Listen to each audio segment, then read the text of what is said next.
So when that goes bright, we're live? Yeah. Yes. So there's a little red box in the right-hand corner. We're live.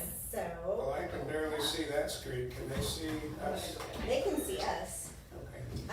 And so what we're gonna do is we'll wait for a few minutes, while people are able to log on and sign on. But we got Dad back for another Facebook Live, which is rare. Yeah, very rare. I just came in to go shopping, wash the truck, And look at what you get to do now. and I had a hankering for Mex-Chow, so I'm already fed and I'm ready to talk a little bit and head back to the barn. How was it eating out? Oh, great. Yeah. And I really like the fact that it was casual.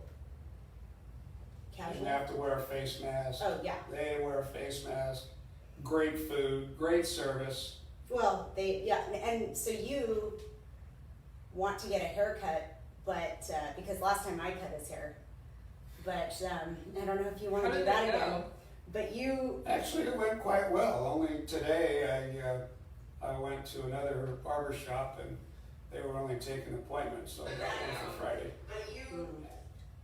so are they gonna make you wear a mask when you get your haircut? Well, these guys weren't. Oh, good. They weren't wearing one and no one in there was wearing one, so Well, you found your place then. That's good. I'm sorry. I might be stepping on toes on this one, but they can't force you to wear a mask. Okay. I'm just having a little trouble logging in. Found it. But, We are live. I know, I'm Yeah. just, having a hard time getting there. I'm on our page, but I think it's just cause they're always trying to get me to sell or buy the advertisements, so like the first several lines are all ads. So I have to find where we are. So, here we are. So we picked out a couple wines tonight, which we'll talk about a little later, but since Dad was here, we thought we would talk about the Cabernet. So, yeah. Now, Mary's child. you have recap up here. Are you gonna do that? Yeah, I'm still having a hard time finding our post. There we are. Nope, that's not it.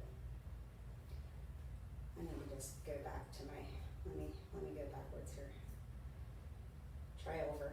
Sorry Wow. guys, I'm sorry. I'm just having a little bit of technical difficulty. Yeah, I had some earlier today. Have no idea. I call Kate. Everything's working fine. I call Caitlin. We hang up. I can't get anything out of I can't get any volume. Can't change the picture on that There we go. magical box in the truck. Cool. Tried to turn it off, turn it back on, went to menu. I didn't know what I was looking for, so I finally got to the irrigation store and I shut everything down. Came out of the irrigation store, started up, everything worked. Sweet. Okay, so I have noticed that there's been a lot of lag in communication with internet. Everyone's on the internet. But don't even get me started on vehicle problems. Oh, you have your key back. Right. So I picked up, if anyone's been following anything, I have a Jeep that has been in the shop for the last month waiting for a part to come in. I have been driving a beautiful minivan. But I was able to get my Jeep back on Monday evening at about 5:45. So I went home, and yesterday morning as I drove to work, 2 miles onto the freeway, and the engine light comes back on. So I got to spend a few more hours at the dealer today. I don't think she's ever come out of this dealership or a maintenance appointment without something else going wrong. Yeah. So at any rate, I don't know if I have a lemon or what, but it's been in and out. I've owned the car for 3 years, 2.5 years, and it's been in and out, I would say over 4 or 5 months in the shop. The significant amount.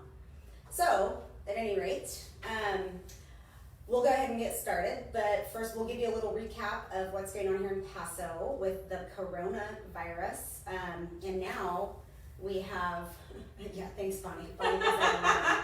Oh, JT, hey. JT is drinking Petite Syrah tonight with the fam. Thanks for joining. But yeah, so tasting rooms. Howdy, everyone. Hello. Restaurants are open. Those who are ready, they have to, I think restaurants, the servers have to wear face masks and gloves. They are at 50% capacity. During the week, it's very quiet. So if you guys are in town or something during the week, it's pretty easy to get into restaurants. On the weekends, I highly recommend a reservation because 50% capacity doesn't allow for much room in certain places. So, luckily, and retail shops are open now. I don't know about museums or anything yet. Hairdressers are able to be open. So I'm counting down the days to get my hair done. Thank you.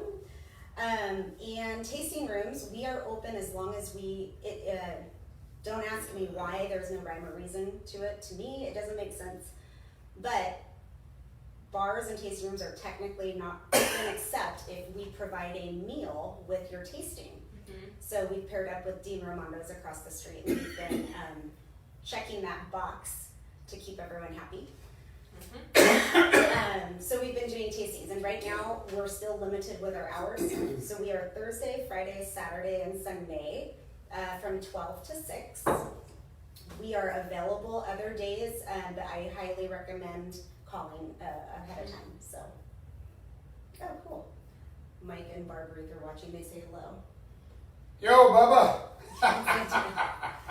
So there's that, and then other fun things. We're trying to keep things lighter amidst all the things that are happening here locally. But this Friday, so in the last month or so, we've been doing rotating socially distanced cruise nights, and so Paso Robles just had their second one this last Friday. It was fantastic. I accidentally got caught up in San Luis Obispo's on last Thursday in the minivan, which was awesome. And this Friday, we'll be doing one in Templeton. So if you're in town, definitely come cruise with us, watch.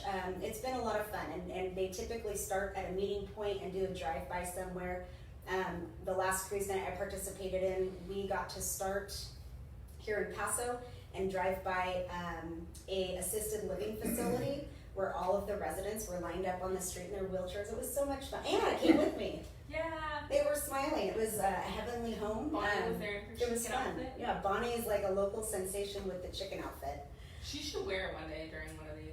She could. I think she should. Yeah. So Bonnie's not with us today. She is missing today, but she should be back this weekend. But yeah, so that's that. So if you didn't watch last week on Friday, about a month prior, maybe it was 3 weeks prior to this, the Wine Alliance reached out to us and asked if Dad would like to participate in a Zoom hangout, which we didn't know what that was. I mean, we're all learning this technology as it comes. So Dad got to join 2 other winemakers here locally, Tackett Winery, Leon Tackett, and then Volatus with Hal Schmidt. And they are all former Navy veterans, or they are Navy veterans, former Navy. And so it was all talking about their wines and a few stories. And so I wanted to get Dad's take on that. How did you like your Zoom meeting? Very good, actually. In talking to the gentleman, it did not seem like a virtual thing, which I'm not used to. But Caitlin has been doing a good job of getting the word out and kind of interacting on the internet, which is definitely foreign to me.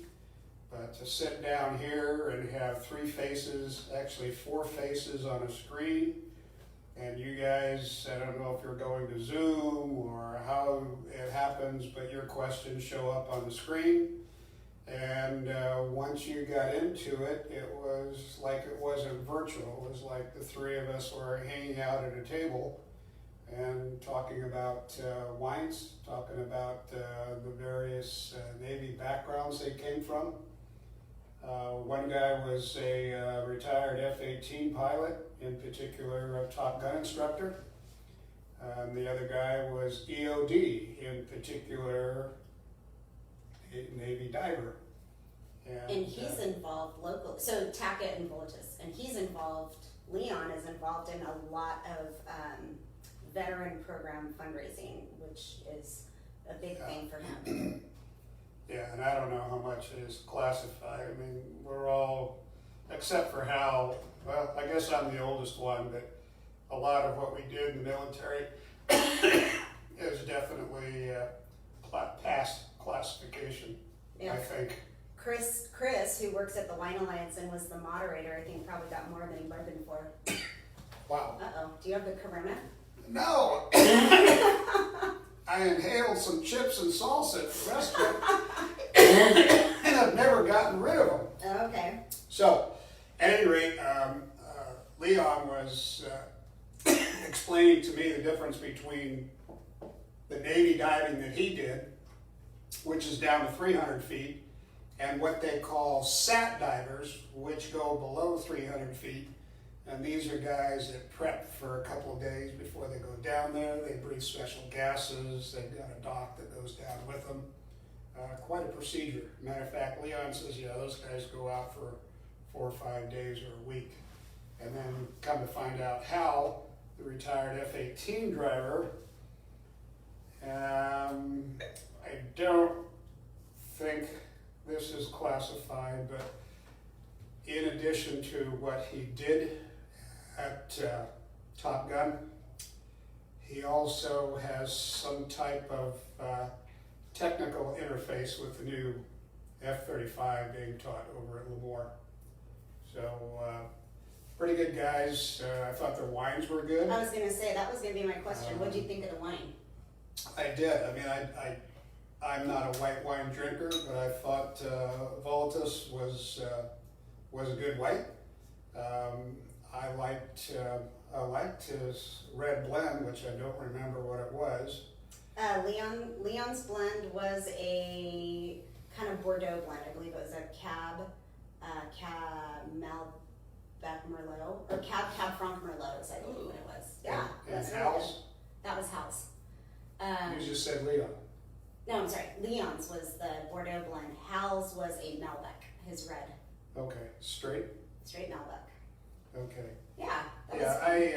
I got confused during the panel, and I actually addressed something that we had just gotten through addressing, and I was looking at Hal, and I was describing Leon's thing. So pretty much embarrassed myself, and Chris picked right up on it and went right into discussion of Hal. I think I apologized. And for your first Zoom experience, I thought you did a good job. And Anna does it day to day with the Zoom. Anna's our expert. She has helped Caitlin really get online with this Zoom and a lot of other things with our website. I have no clue. I can't even open up Caitlin's computer anymore. So. You can thank Anna for keeping the videos up to date on the website and then posting them to YouTube. Yeah, we have a YouTube channel, which is great. Really? Yeah. You have to tell me how to pass that along to my friends. So. We'll marketing to be discussed. So I'm glad you enjoyed the Zoom. Yeah, that was a good deal. So because you're here, we thought we would taste the Cabernet. And one of the things that we do in these group meetups once in a while is we'll do comparisons on vintages. And so I've been getting a few emails here and there from people, club members who have older vintages in their libraries, and they wanted to know how they were tasting.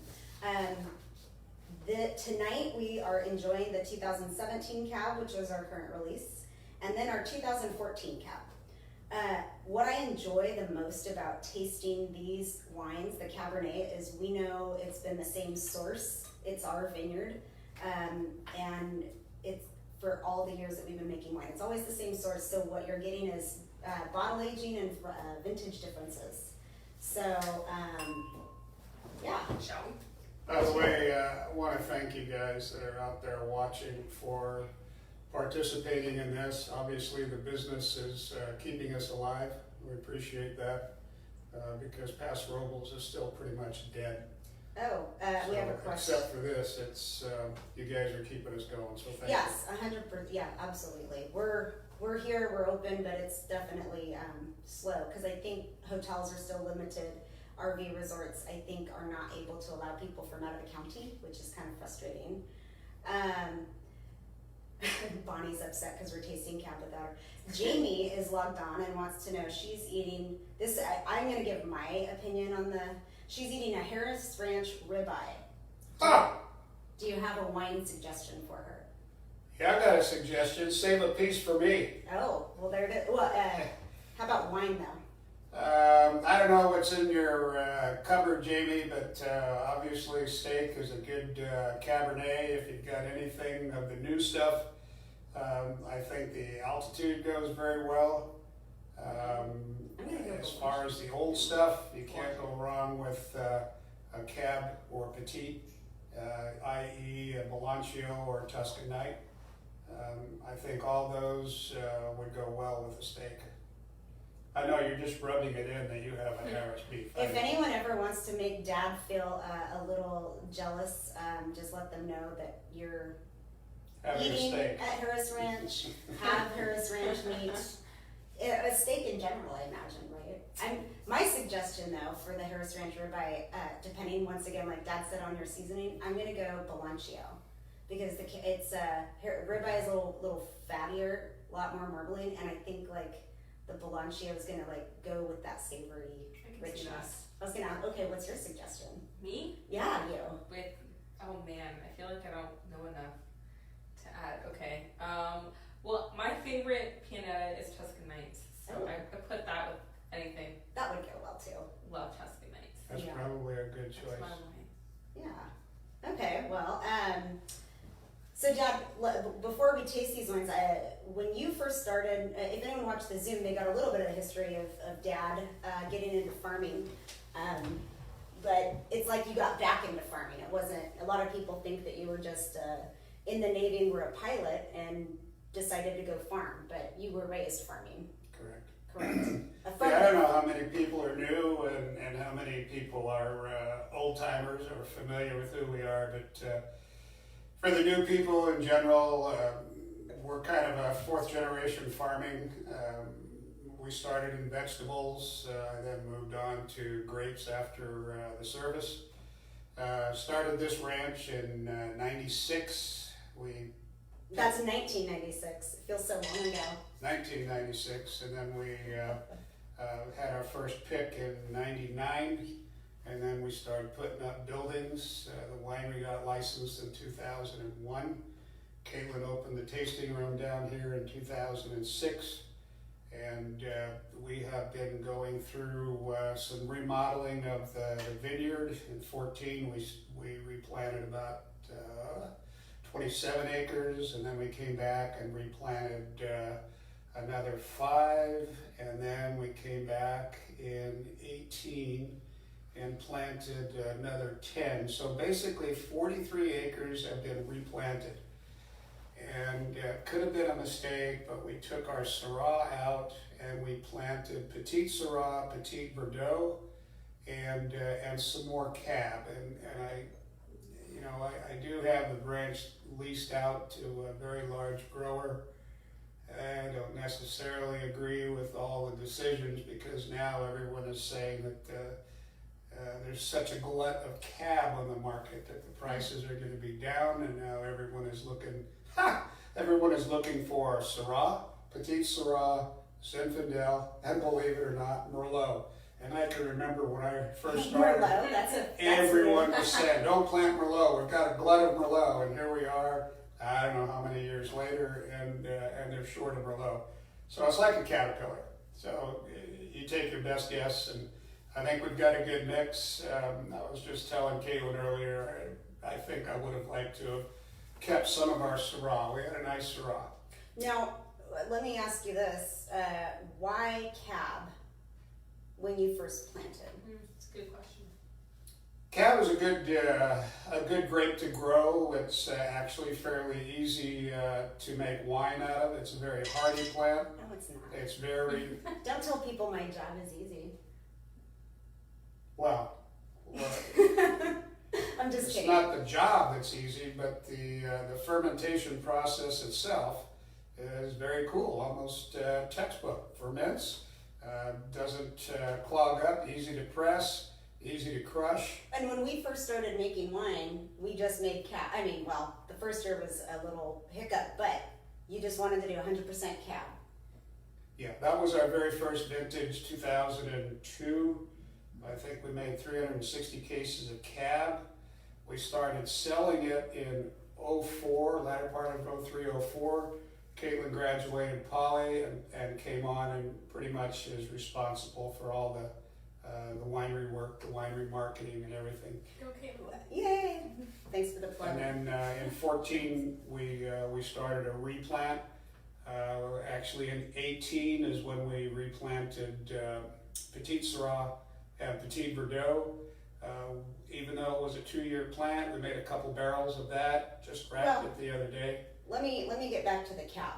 I always tell people that if there we go. If it was up to you, that you would only make Cabernet. That's not true. Really? Yeah. Okay. That's all we had planted back then, so that's all that I made, yeah. But Would now we buy, we buy most of our grape off the ranch. Although now with the Petite, we're starting to come back to the ranch. Would you say that cab is still probably your go-to favorite? I mean, for drinking? Yeah. Yeah, I'm basically a cab guy, but I think our ranch does a great job with cab. And after last year's sampling with the Petite, I think it's going to be a very good ranch for Petit Syrah. So why don't you taste these and talk about what you're tasting different? JT asked a question. Still have an O2 cab, of course. I have one. Are we past the prime for 0204 cab vintages? I haven't had one for a while.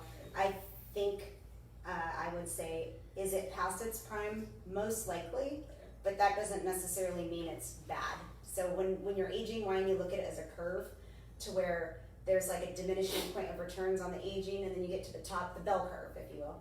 And then pretty soon it'll just start kind of coming down. So the O2 may be on the back end of that curve, but the other ones, I haven't had. I think I had an 06 last year and it was very good. But otherwise, we have sold out of most of our older vintages. Well, not to quote Forrest Gump, but pretty much like a box of chocolates. You just don't know until you open up what you're going to get. Okay, Dad, initial thoughts here.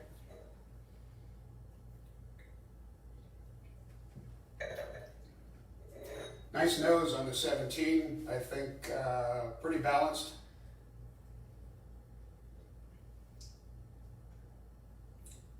I think there's just a little more fruit on the 14, but that's pretty much natural. We've had vintages where I didn't particularly care for it, and 5 years down the line, it's tasting fantastic. So that is actually a quality of Cabernet and our ranch in particular. You know, that happens We a lot. age very well. That happens to me, not a lot, but more when I don't like something and then give it a little time. I am surprised sometimes at how well these things come along. So, Anna, what do you think? So once again, we're tasting the 17 and the 14. I'm going to put a little more in my glass here. I don't know if it's like because my palate isn't as well developed, but I can very, very, very, very tiny difference for me. Okay. Between the two. But you can I taste the agree. difference. Yeah, it's there. It's agree. there. Yeah, okay. Interesting. Well, it's not Yeah, that that you doesn't make one bad. It just brings forward what bottle aging can do to wine. So it's really comparing apples to oranges, even though it's all cab, to take something that's a 14 and something that's a 17. 3 years in a bottle is going to do an awful lot for a wine, especially if it's a good wine. I'll say this about that. When we first released the 17, just like you said, this was not my favorite vintage. The 17 wasn't. It's a little lighter than we typically do. I do remember that year being just a tricky year sugar-wise. And it was just like, we kept testing it and testing it and testing it, and then when we finally brought it in, it was much below the threshold. I think the grape was ripe, but it just didn't have like that big sugar. But now, with a little bit of time, I mean, obviously it's been in the bottle for a little over a year now, it's really starting to taste a little more like a cab. I'm getting like those little nuances of Cabernet. You know, Caitlin walks the fields every year now, and it's really a hard job because Mother Nature's giving you something different. And everyone says, oh, what kind of sugar do you pick at? Well, actually, we pick on flavor, we pick on acid, and the last thing on the priority list is sugar. Because if you've got a nice balance and you've got some good flavor, you know, all sugar is going to give you is alcohol. And you really have to take Mother Nature's balance. That's why when she walks the field, it's a tough call, but you're taking a look at what Mother Nature is giving you that year, and you don't have a whole lot of time to decide. So you take your chances. I'll say this about that. I was just checking the alcohol content on the 14. These are both very like low for us, I would say, alcohol on the wine. So they're probably kind of more, just like Anna said, they tasted similar to her. And I think they're more similar than we may be giving them credit for. But they are both about 13 to 13.2 alcohol, which normally our average, I would say, is in the low 14s. I'm starting to get like some of that tannin structure on the 17, which is nice because I didn't really get like that, the nuances of like a little tannin, a little acid, and that fruit kind of concentrating. The 14, like, and this is just an indication of barrel or of bottle aging, but the nose, the fruit on the nose is just not bright, so it's not like bringing out. I always feel like much more concentrated. Cab is so, of all the wines that I've ever tried, Cab has such a distinct flavor out of all of them. And I feel like when I have blends, I can tell, like, yep, there's Cabernet, because it smells different, it tastes different, like so drastically from all of the other grapes. Well, I don't know if this makes sense, but per unit of flavor, Cab is the most intense. Per unit of flavor? Yes.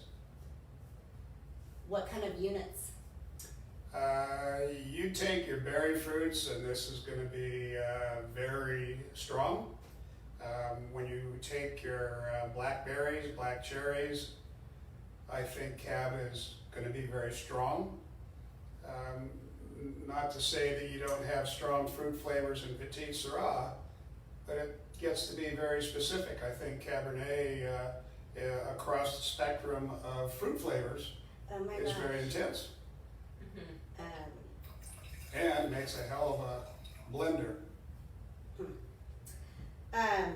Okay, so if anyone has any I just got kicked off again, so I'm working on it. Kicked off? Well, I'm trying to share the video, and then at first I was like, oh crap, I don't know. I did not, no, me personally. What's what? Is it me? Per No. unit of flavor, copyright. No, it's fine. This is Pianetta Winery, right? That's doing this, the video. Because for some reason on mine it was coming up as Caitlin personally doing it. But that's okay. So we're going to start asking you a little bit of questions, Dad, on winemaking, and please feel free to send in yours. When we started, well, number one, vineyard to winemaking, we'd love to get your concept on that, but I think you covered it. When we first got started, obviously we made Cabernet, we made Syrah, then we started making a little Sangiovese, and you were really big on the 100% varietal thing, which we still are, because we really do try to present the vineyard. But what got you into blends, and why? The first blend that you did was the Balancio, and why did you choose Cab and Syrah? Because at that time, I think the Australians were doing it, but you know, as far as French, like, it's just very no. Cab and Syrah, they're opposites. They're Rhone and Burgundy. So, or I'm sorry, Rhone and Bordeaux. So what got you into the blends? Well, let me throw this out. It's really not that complicated. I started by planting nothing but Cab, and then we ended up planting some Syrah.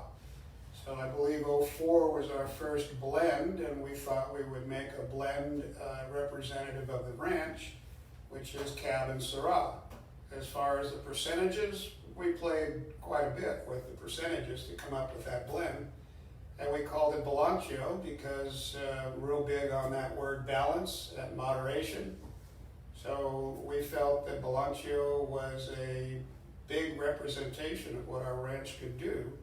And as a blend, it was a great blend to start off with.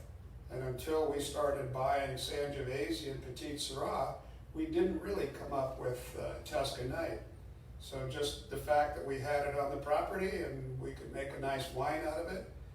I know I'm a cab guy and I was making very strong cabs, but we have to listen to you guys through Caitlin, and she thought our alcohols were up there, so we wanted to back those off a little bit, and really Caitlin is the one that kind of comes up with some different blends. And in '07 she came out with a jug blend, which was definitely all over the board, and we changed it every year. But we have evolved into blends, but we still have our standalones. I mean, by comparison, we just bottled in March 15 products. Some were standalone, some were blends. Caitlin's jug program has expanded to rosés as well as a red blend. Well, let me interrupt you real quick. I'm going to rewind history here. And what did you think about the jugs when I first introduced the idea to you? What do you want? You trying to blow your own smoke? No, I just want to know what you thought, because if anyone knows, like, we were bottling. We ended up, we had switched from the paper label to the screen print, and our first screen printer shorted us. Oh, thank you, Anna. See, this is what. There's a lot of changes that have come down the line through our history here. And a lot of it really has to do with Caitlin, Mother Nature. And we have been able, I don't know if it's because we're small or Caitlin is just smart, but we've been able to capitalize on mistakes that other people make. And we changed printers. I think we stayed with that guy only 2 years, and then switched to the type of imprint that we have now, which is a baked on ceramic. Yeah. And an awful lot of our barrel recipes and our blends are really because Caitlin has really gotten into wood. I was never into it that much. So I was making a strong, non-blended wine at first. Now that we're in the blends. But what about the jug wine when the day that we ran short on bottles, and we didn't find out until the day we were bottling, because they delivered late at night the day before.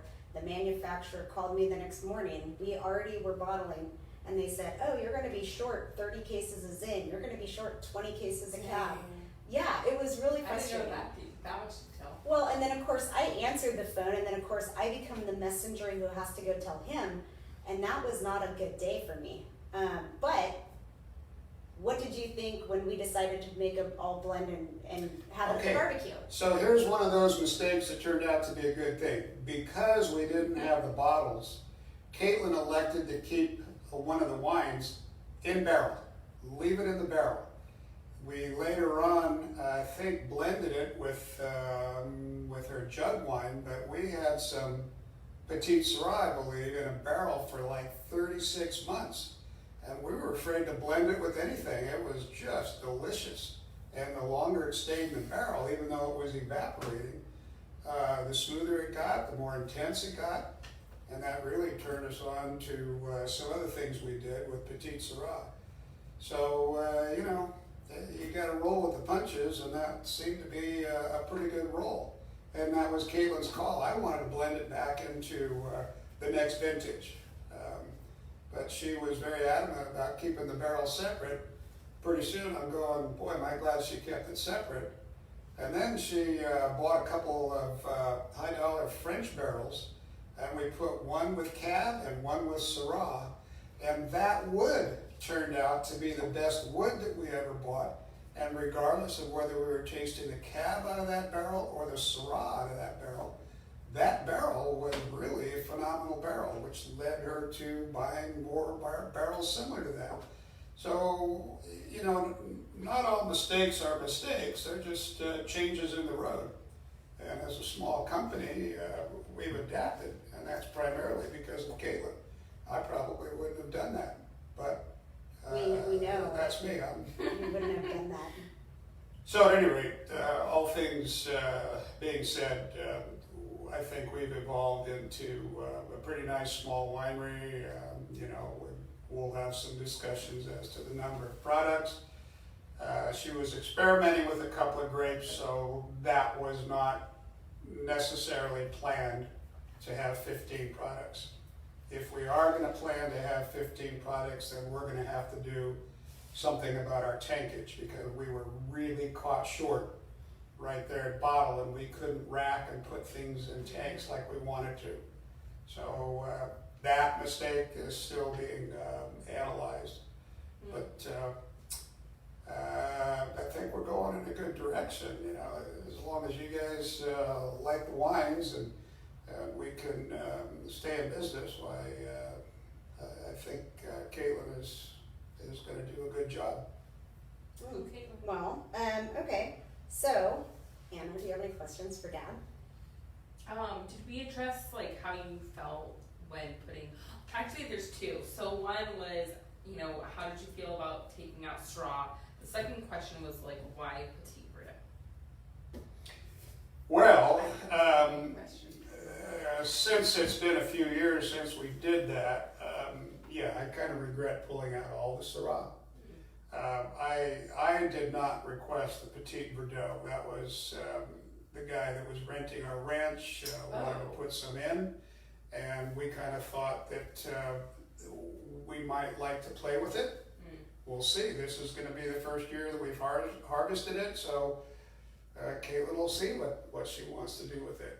But we did pick some of the Petit Syrah this last year from our property. So in 2019, we picked Petit Syrah from our property as well as Petit Syrah from the vineyard out there in the Templeton.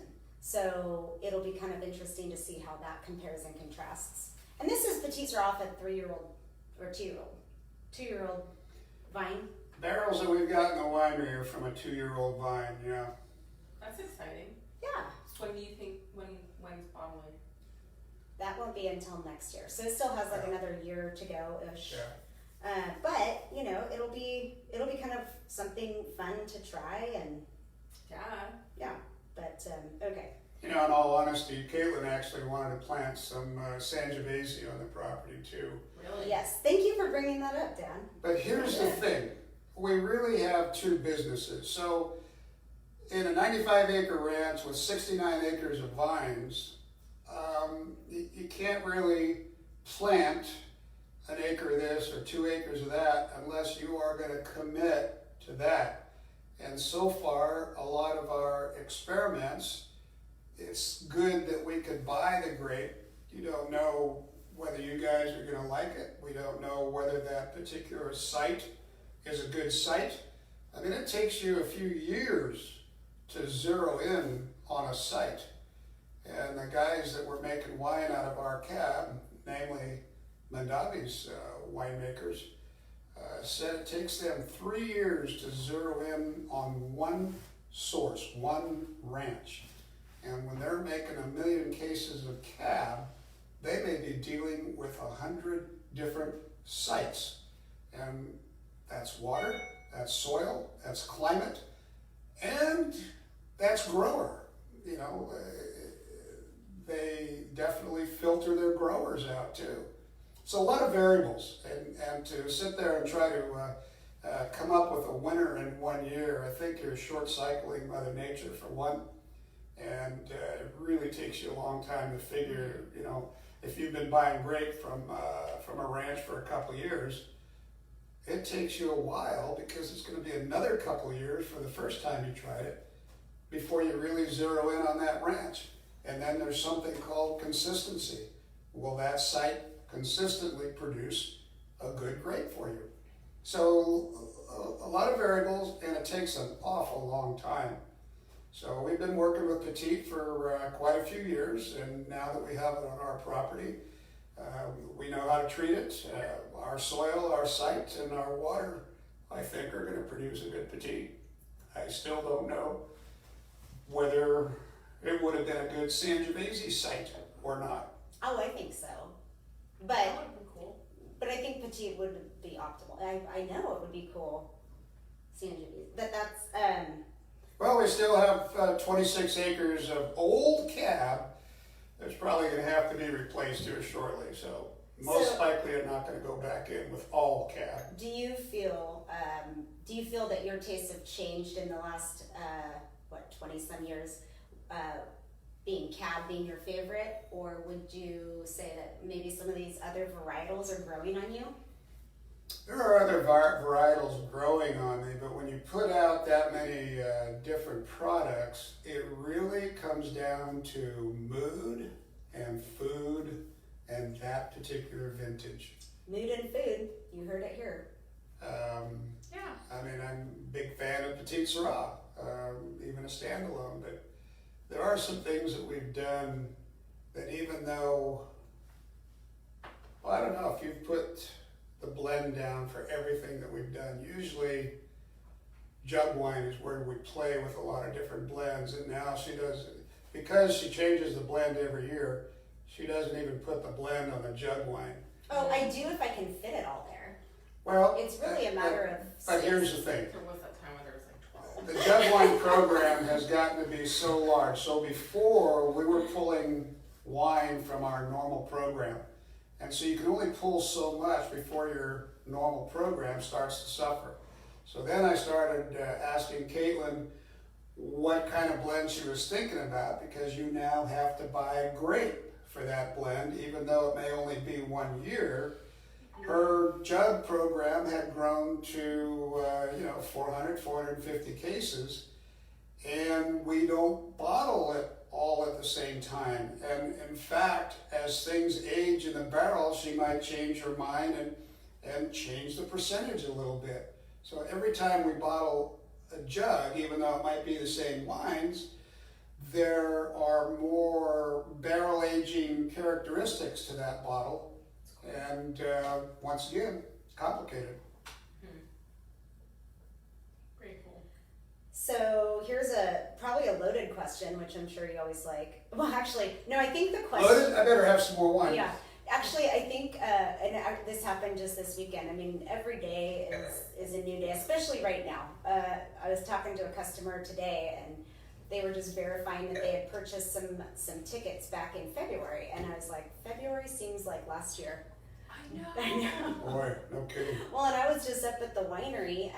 I was doing a barrel tasting, and then finished up with some customers. And on the way out, I said, "Dad, can you do me a favor?" And I think that is probably the worst. I think you just get this sinking feeling, like, where can I hide whenever I ask him to do a favor? Because it could be something really big or something really small, but you don't know. And typically the big things end up into multi-day projects. Is that correct? That's true. So my question for you is,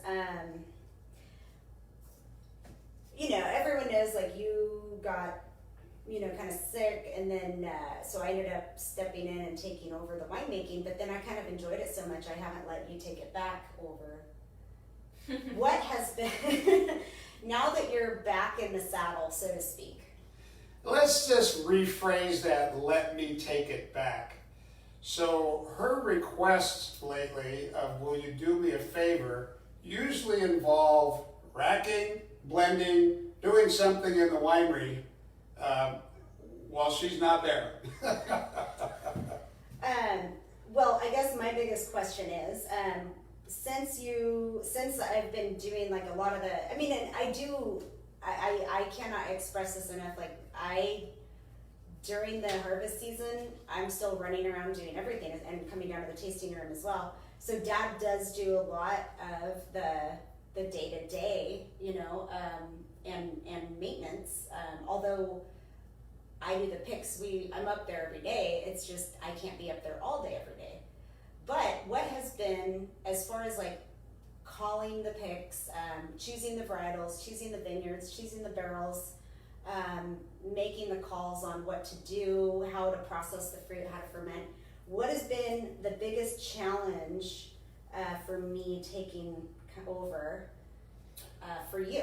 Actually, I don't know that it's a challenge, but I find that she discusses more of what she's finding in the field, especially when a decision gets to be kind of pressured and difficult. She'll ask my opinion or drive me out to a field, and I'm basically a farmer. So if I drive out to the field and it looks like a piece of shit, we're not pulling grape from it, period. So go find another source. Yeah. Well, as far as the rest of it, I think I am forcing her to do more of the chemistry and the logging. And I used to kind of do it with her approval. Now she's doing it, and I'll just take a look at it to make sure there's no gross errors. But if she's calling for a certain acid and SO2, then that's what we go with. Unfortunately, or fortunately, my Excel sheets are rather detailed, and so she is finally getting used to them. There's still a little difference in nomenclature. I'm not trying to interrupt you here, Dad, but if anyone knows Dad, we call him Dad, John, the big man, and JP, you know that he speaks in Excel. So I could be driving, listening to the radio, maybe my favorite song comes on, and then I get a phone call, and Dad's working on a spreadsheet, and he goes, I'm in column B number 20, cell 20. I can see that. Have you seen, that number? And I'm like, Dad, I'm not looking at it, I can't tell you. Well, it just doesn't seem right to me. How do you get from there? I mean, if you go over here and look at C5, there's no way that should be whatever number, and I can't do that in my brain. Even if you gave me the numbers, I wouldn't be able to do it, because I am a visual person. What about you, Anna? I could see it. I could pick up what you're laying down. So you speak in Excel as well? Let's. Oh my God! So I'm the cheese stands alone. Let's temper this down a little bit, Kate. I'm not telling you a cell. I am describing a quantity, a phrase that you use to describe what you did in your book. And yes, your mind would not be on that, and my mind is. So it's not necessarily what's in B5, but it is, hey, here you said you racked something, but I come from a science background. So what did you rack? Well, I racked 19 Petite Syrah barrels to tank 3, and we returned it to these barrels. This carboy is empty, this carboy is now full. I completely understand that, because this is how detailed, I'll just give you guys a little piece of it. This is how detailed he is on his thing. He does with our inventory of barrels. It's a very great, I will say, I love the Excel sheet. It's a wonderful Excel sheet. But I've started taking it over, and when he looks at my entries, your T for tank, so we abbreviate everything in the comment section, and so the T for tank should not be capitalized.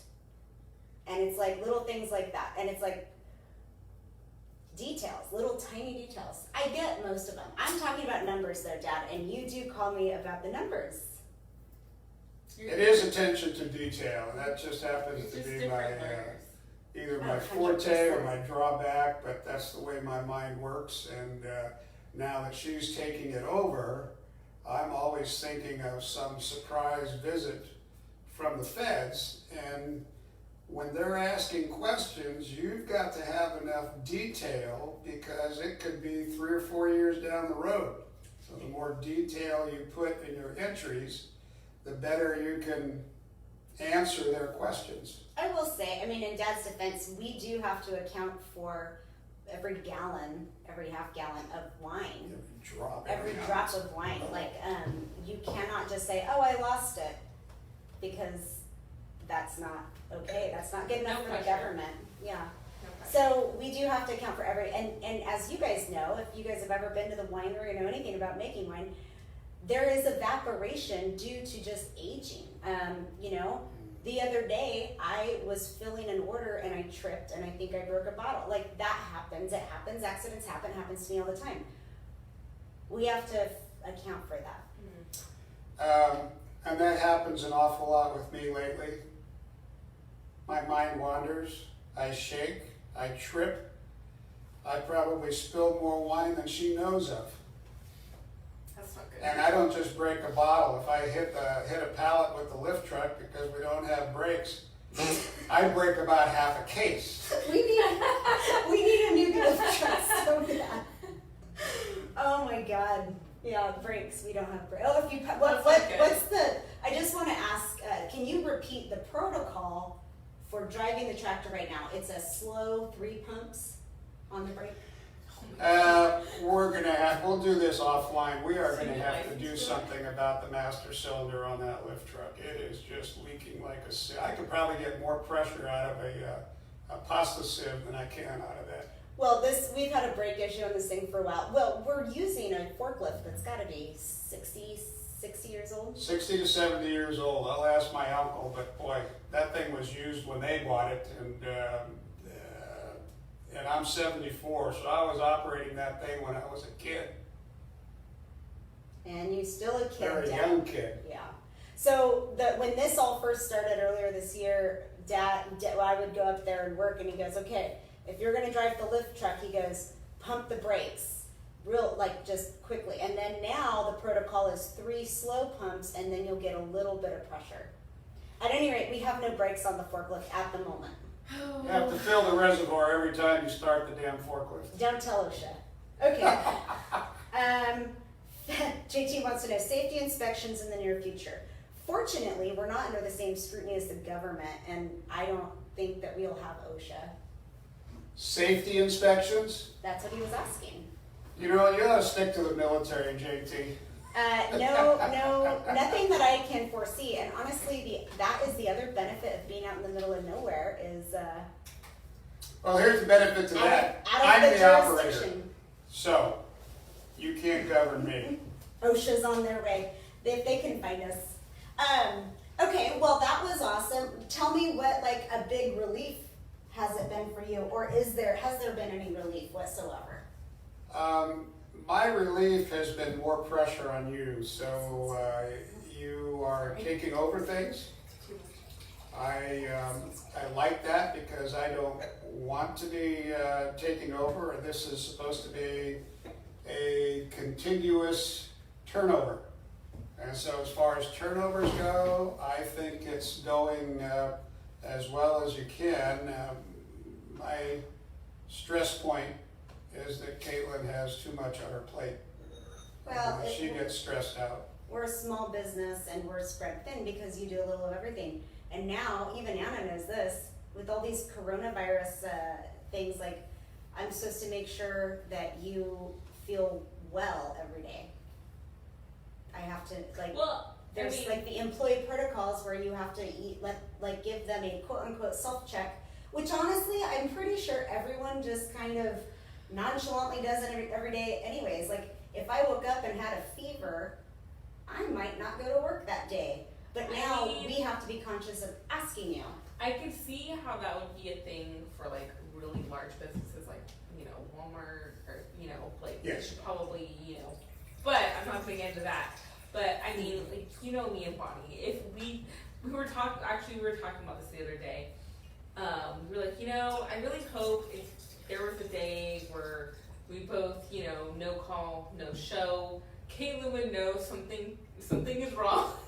Right. She needs to contact somebody, because you know us. Oh yeah. If we're sick, we're down. You're down, and it's also. We do have some pretty good employees We have responsible to that. So amazing employees. it makes our job easier. Whether we ask you or whether we don't, you're going to tell us if you're sick, or you're just not going to show up. Period. Which is bad.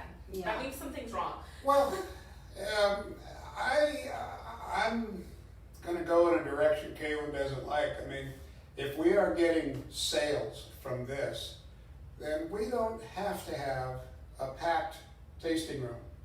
And my own personal opinion, it's going to take a while for people to start walking the streets of Paso Robles again. They're not going to come down and pack our place with nowhere else to go downtown. To do that, you might as well come out to the vineyard and enjoy our social distancing up there, the view. So it takes a couple extra minutes to get out. Let me ask you this, Deb. Do you think that you were social distancing before it was cool? What? Before it was the trend? I think where they're going with this is I'm just not a social person, so social distancing is not an issue. At all? Do you enjoy it more? I don't get people out there. No, that's true. I have no one. I mean, we have gotten some very interesting campers now, and I very much enjoy, if they're interested, I'll do a little barrel tasting with them, or I'll open a bottle of wine, and I've had some very interesting camps, some biochemists, some doctors, some nurses who are very much involved in the Corona ICU crisis. So it's interesting to get their take on things, and everyone talks a little bit when they have a glass of wine. And if anyone knows Dad, for him to actually like the campers, that's a big change. Well, let's not go too far. But it's been, I will say, we have been hosting campers one group at a time, so we don't have more than 2 parties, and we're, everyone's staying safe and whatnot. But it has been so nice to see. We've gotten a lot of people from the Bay Area because they are on lockdown and they're living in their apartments with nowhere to go. Yeah. And then I've been able to see families who have basically been homebound since this thing started get out and go somewhere. So it's actually kind of been heartwarming to see. And I don't think we're violating any intent of whatever this screwball state is putting out. We're not having big groups, a couple people come out. Yeah. Big deal. They're either married or they're fiancés or whatever, and families, and to bring them in and do a little tasting. Besides, it's starting to warm up, so it's nice and cool in the winery. There you go. But I don't throw that out there for now. I don't know people when they show up.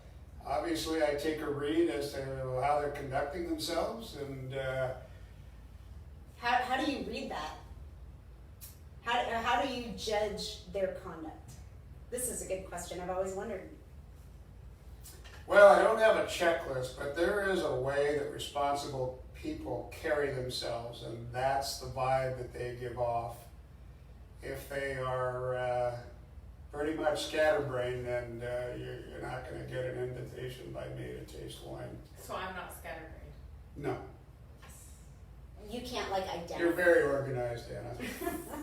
Matter of fact, if you stick with this, I might have you get involved in the Excel sheets and the calculations. I love Excel sheets. I know. I am like the odd man out. Anna's like, oh, I can, no, you're wrong. And since Caitlin would rather talk to you than me, that might be a good thing to transition into. I'm just not, I just don't think that way. I know how to do it. It doesn't come as naturally to me, where I can pick it up from doing something 180 different, and then snap up and know the cell. It took me years to like Excel though, but once I got it, it's like my bread and butter. So. And here's the thing. We talked about this earlier about taking time. Technically, Caitlin is still kind of green as far as operating, doing chemistry, doing all these things combined, and doing them 1 year, another year. So she's learning a lot about walking the field, because that's the first thing that she started to do for me. Now she's learning more how the chemistry evolves in the winery. You do something, and then a year later, you see the results of the things that you have done. So that's called experience. And you can't get experience overnight. So I'm asking everyone for their questions. But I have a question for you, Dad. How would you say your style of winemaking differs from mine? Wow. I'll give you my concept on it. And mine is just much more broad in general. I would say the big difference for me is I try new things, I take risks. I will liken it, and you can agree with me or not. I always tell people, I'm gonna analyze this to going out to a restaurant. Dad has his favorite restaurants.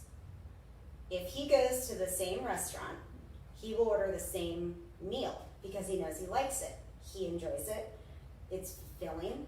So he likes how he makes the wines. He can take. I want to try a little of everything, which may be good, bad, I don't know. But I will say I do make educated guesses in the winery. It's not like I'm just like, let me try the fish of the day today. Let me do this. No, I'm actually doing research before I make different strategies. And I don't do it on a reckless level. I agree with that, and Caitlin does do new and different things in the winery, and I'll tell you, she went and took a course up at Davis in wine chemistry, and came back with a wild idea that I poo-pooed, and has actually developed that idea to actually a very good thing, where she takes a tank of cab and she will intermix stems along with grapes. So initially my thought was, you're putting more tannin in the wine, you're putting more tannin, and it kind of tasted that way. But then when she finally made a bottle of wine, she was blending that wine that had a little extra stem tannin to it with some different barrel tannins with a wine that did not have as much tannin in it. And it has turned out great. And now we have learned that based on the percentages that she plays with of stem versus non-stem cab, even in our blend, she's taken it that far, has really been a good thing. Where do you guys get a hold of some of these 18 she made? Well, I have a question for you. Kendall says hello. Hi, Kendall. Tina wants to know if you'll allow a geologist to come camp. That's a yes. Yeah. But yeah, Crazy. good one. Challenges.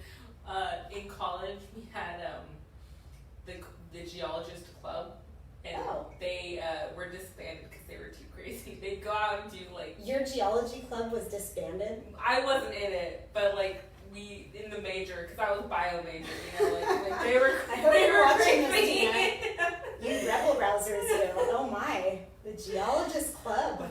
Actually, Tina, that would be very interesting, because I would probably take the conversation into some of our soil types, and you could probably tell me what the hell is down there, because apparently our water is coming from a very old formation that's, 500 feet down, 600 feet down. And all I can probably say is what our pH has been like. I cannot relate it to what is down there, like you guys could. I actually hired a geologist to come in and sound. We were going to put in another well, and we sounded 10 sounds. And actually, I'm talking to you now, they used the existing well as a base, and I thought that was false. So we'll get into that when you come camping, because the other 10 samplings did not vary that much from the original well. So anyway, yeah, I'd love to talk to science people. Okay, here's another question from Kendall. What is happening in the vineyard? And then it says, what is Caitlin looking for? What is happening in the vineyard right now, Dad? Well, Kendall, we pruned our vines back 30% this year. That's my guesstimate. But we pruned back in order to not have such a large crop, and that was more to address the industry overproduction of cab. As far as what we have done, if you can remember back that far, you know that we were a unilateral vine. And when this guy came in, we cut the unilateral off and we started going bilateral cane. And when we plant the new vineyard, we are definitely coming up as a bilateral cane. And as far as what else is happening in the vineyard, we have a hell of a gopher problem. The Gophers. Oh, wait, you I thought. find myself getting on the tractor because I can't stand the time in between what he does to the vineyard and what I want to see done to the vineyard, so I just go do it myself. And he usually ends up thanking me for it. I mean, these guys farm 6,000 or 7,000 acres, so. Would you say gophers or ground squirrels? Well, I'll put them on an equal par, but when I was going through the field a few days ago, I was noticing an awful lot of vines in trouble with gopher mounds around them. Do you have a BB gun? Oh, wow. Do you have a BB gun? I got all kinds of guns, but What is the defense against these squirrels and gophers? gophers, we feed them. I mean, you put up, you inject into the hole. What As about far as squirrels, we put up bait stations. Okay, but what about the boom gun? Why don't we use the boom gun? Come on up and use the boom gun, Kate. Of the boom gun? That Can doesn't you- sound- You know, Kendall, I'm trying to retire, and all these things that I'm mentioning, and she goes, well, why don't you do that? Well, I don't want to do it anymore, okay? What about bunnies? Do you have bunnies? Yeah, Yeah, they're not real destructive. they become food for coyotes. Can you explain the boom gun? Okay, it's called the Rodinator. It came out of Reno. It The is Rodinator. a combination of propane and acetylene. You basically put a gas for about 20 or 30 seconds in the tunnel, 2 thumbs up. and then you ignite it with a spark plug, and it goes boom. And it basically lights up like napalm, the whole hole of the gopher or squirrel. Well, not necessarily. It doesn't flame, but what you're afraid of Are is you if sure you're it going, doesn't flame? Kate, I've if seen you're this. going into a squirrel hole, you have to be careful because a squirrel may come out on fire. This is fire season. They take off running across the field. They're on fire, and you just made a huge mistake. Well, and the big issue is you don't know where the hole goes when you stick the gun You into never it. know where the tunnel's going to go. Correct. So you have to be careful how much gas. You may have a tunnel come right back between your legs. Mhm. Ooh. Yeah, but no, and people think it's bad. I mean, honestly, they are detrimental. If they run rampant. I mean, God, you drive out there, you'll see 5 cross in front of you at any given moment. But they actually are enemies to the grapevine. So I'll answer you this, Kendall. Like when I go into the vineyard, I remember a few years ago, one of the things we do for bird control, not right now, but maybe a little later in the year, is you tie it, there's mylar, it's like the stuff that the balloons are made out of, the mylar balloons, and it's shiny like a mirror, and it's supposed to blow, it's ribbon, mylar ribbon, you tie it to each stake in the vineyard, and that's supposed to scare the birds away. Whether it does or not, I don't know. But needless to say, I was out there doing that, and the grapes we were just past veraison, which is when the grapes start turning from the green to the red and then start the berry development growth. But I'm walking, listening to my headphones, because it's a lot of vineyard to walk and do this. And so you're just in the zone, walking through the vineyard, and a squirrel jumped up from the vine, which is obviously my level, hits my chest and jumps onto the floor. They eat the berries. They climb the little trunks and then they eat the berries, and it's horrible. It's They horrible. actually eat the whole vine and kill the Wait, vine. It's They're horrible. worse than deer. They climb. They Wait, climb. It hit your It hit my chest. chest. I screamed so loud, but no one's there. But it's a Kendall, here's squirrel. something else we're doing in the vineyard, Oh, yeah, it was and I'm funny. sure you're And then it aware ran of away. It this. scurried away. We have been varying our rootstock based on the history. I mean, obviously we've been around for about 25 years, 24 years. Terriers. So the rootstock that we initially planted in the vineyard, we are getting away from that.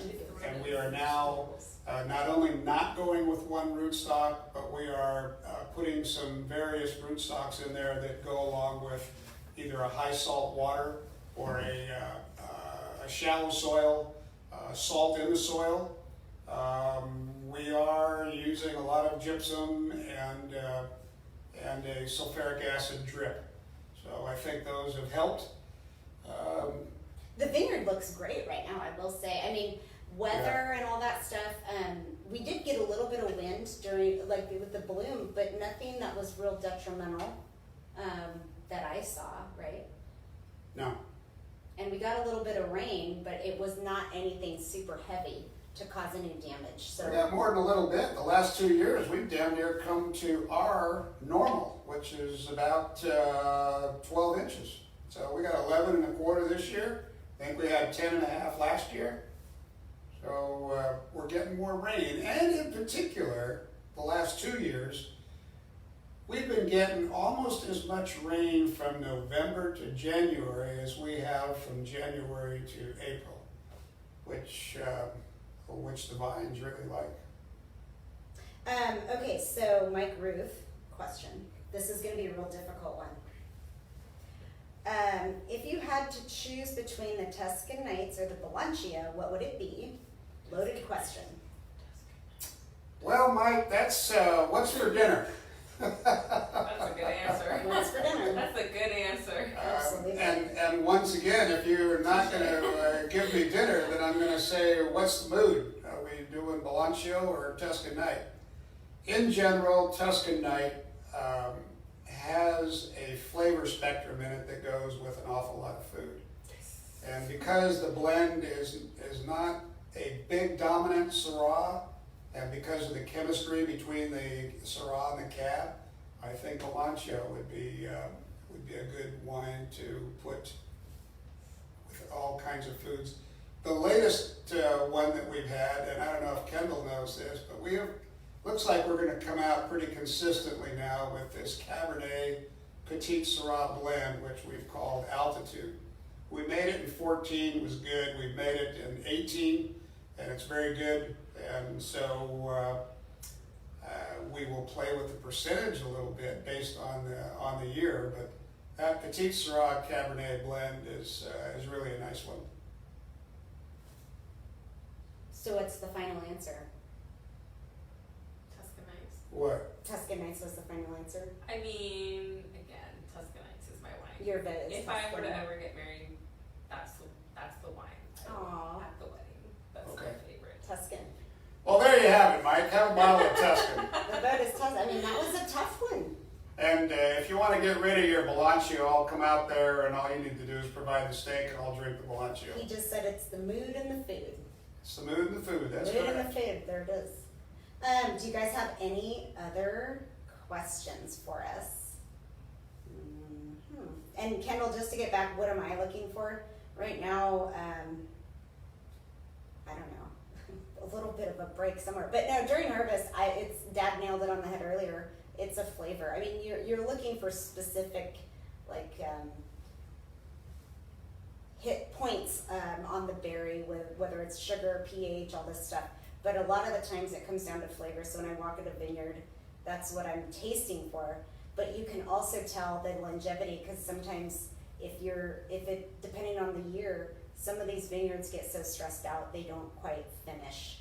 And so you're looking at the health of the vines as well, and that's in a number of ways. But that's a big thing that I look at when I go and walk the vineyards, especially like if in the early stages of harvest, like when you're still a couple weeks out, but you're starting to walk the vineyards just to kind of get a feel on it.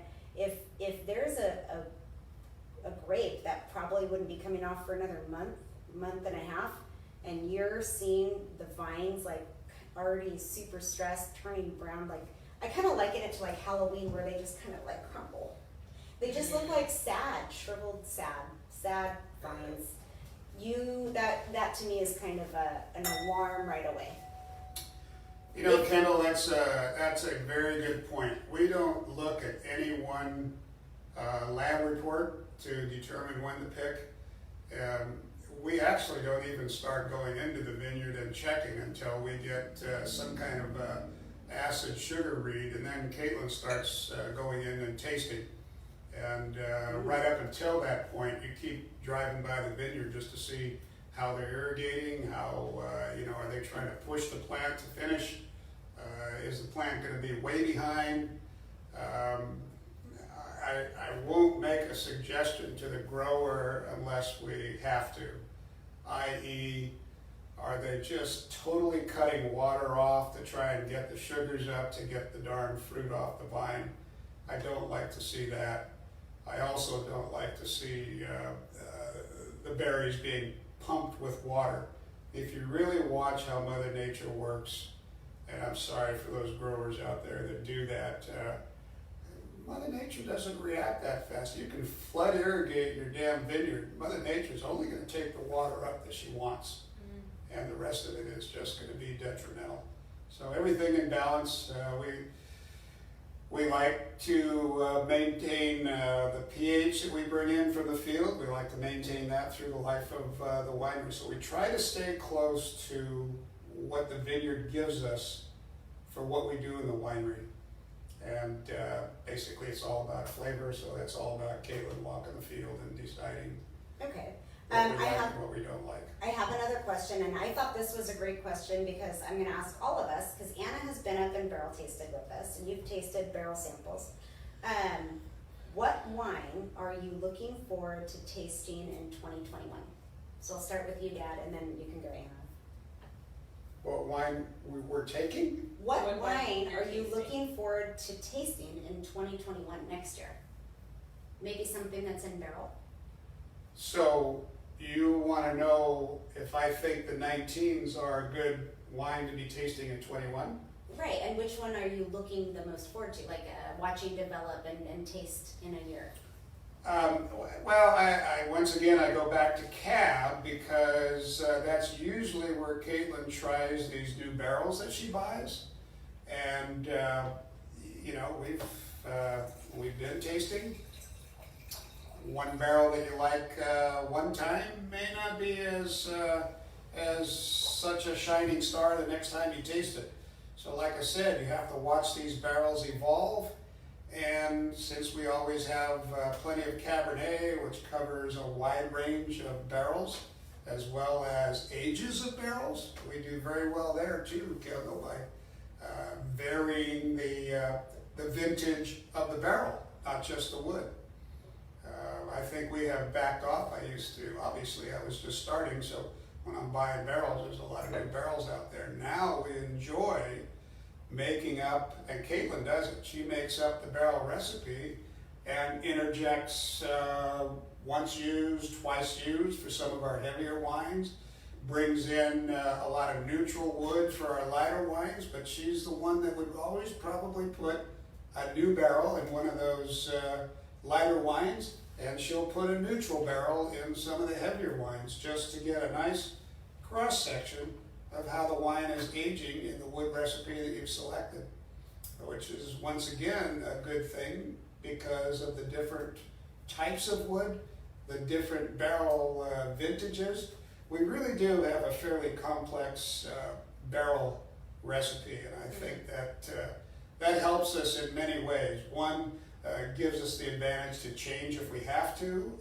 You know, if one needs a little more wood, she'll put a new barrel on there and maybe pull a used barrel out. But we have that option, and it's a very dynamic one. And when you come across a vintage, as you know, you don't know what the grape's going to be like. You've already made your barrel purchases, for crying out loud, before you even pick the grape and before you actually have made wine out of it. So you need to have some tools in the winery that allow you to adjust to Mother Nature specifics. So I would say that our barrel program is very complex, and we kind of like it that way. I would agree. Okay. Anna, what wine have you tasted of all of our barrel tastings that you're most looking forward to in 18? Would you say? I don't think I've done the Leo Spirit barrel tasting. Oh, I guess I brought some down, or maybe we No, were no. battling. Yeah. Yeah, no, I remember. Just kidding. I think either the Petit Straw or the Petit Verdot, only because those are like the newest. Although I really like, well, no, Petit. If it's Straw.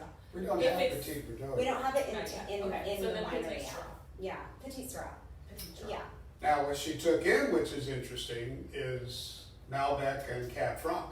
Mm-hmm. And she hasn't released those, so Those are 100%ers, so we'll see how they do in the bottle.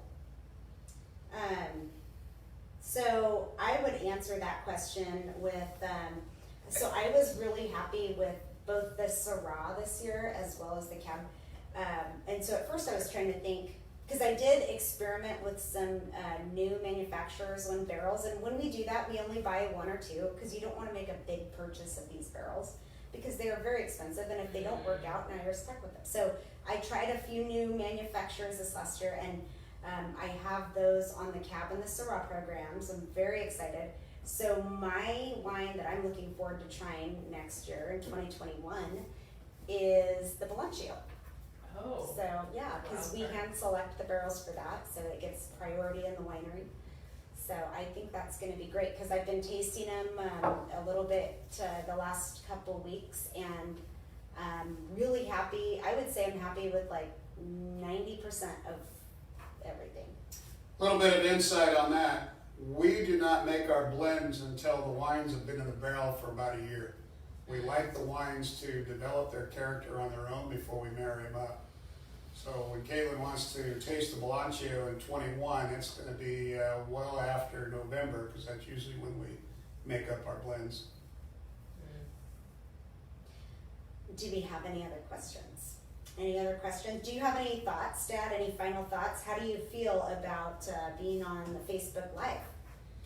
Well, I don't know. I still feel like I'm talking to myself, and you have to read questions to me, but the people that you're reading questions, I know them, so I have a visual in my mind of what you look like. Yeah. Okay. And Kendall said, "How would a 2011 Barbera be tasting right now?"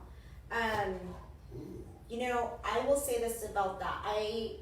We don't have a lot of the Barbera in the library, but I have tasted around the 2011. I'll go back through my notes.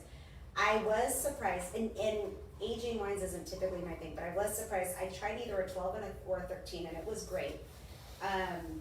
The Barbera does seem to hold on pretty well, I would say. I got a question for you. Yeah. What was the first year we made Barbera? I think it was 07 or 08. I don't think it was that early. Yeah, I know for sure 08. Well, I will say this, Kendall. 2011 is when we lost 80% of our crop due to a very hard freeze that first week in April. But the wine that we made in 11 was delicious. And the wines were great. I graduated high school in 2011. We're going to call it a good year. Anna graduated high school.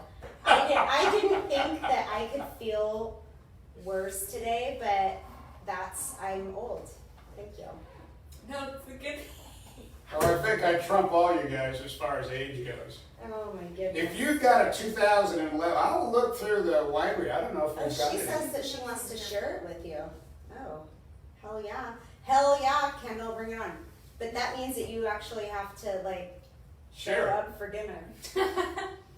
We Well- need to get together. How many times have we talked about this? Well- But I would, We'll bring a backup bottle in case the 11 doesn't do well. We've got some other Barberas that are I tasting would, pretty damn I good. will love to, I will make him come to dinner to enjoy Guess that who's coming 11. to dinner? That'd be fun. By Guess the who? way, Kendall, That's a good one, Anna. John's my favorite teller. I know. I never forget, I walked in for the first time and he's on the other side and I went, what are you doing?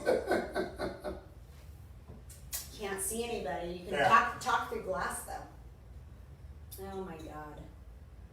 Oh. Actually, you know what? I'll bet that Barbera would go good with You ribs got it. or pork or, I don't know, shoot, John knows better. Just have John make something and I'll show up. We have, I have some meat from Tailor Made Livestock. I have some St. Louis style ribs left over.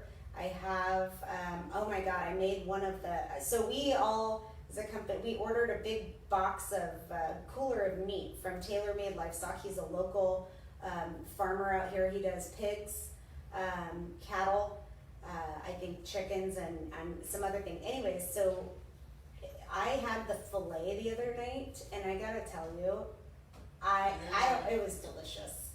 It was perfectly cooked. I mean, all I did was a little garlic, a little rosemary, salt and pepper, and it turned out amazing. So, but I have meat, is what I'm saying. What I'm saying is I have meat. Anyways, any other questions? Dad, do you have any Anna, do you have any questions?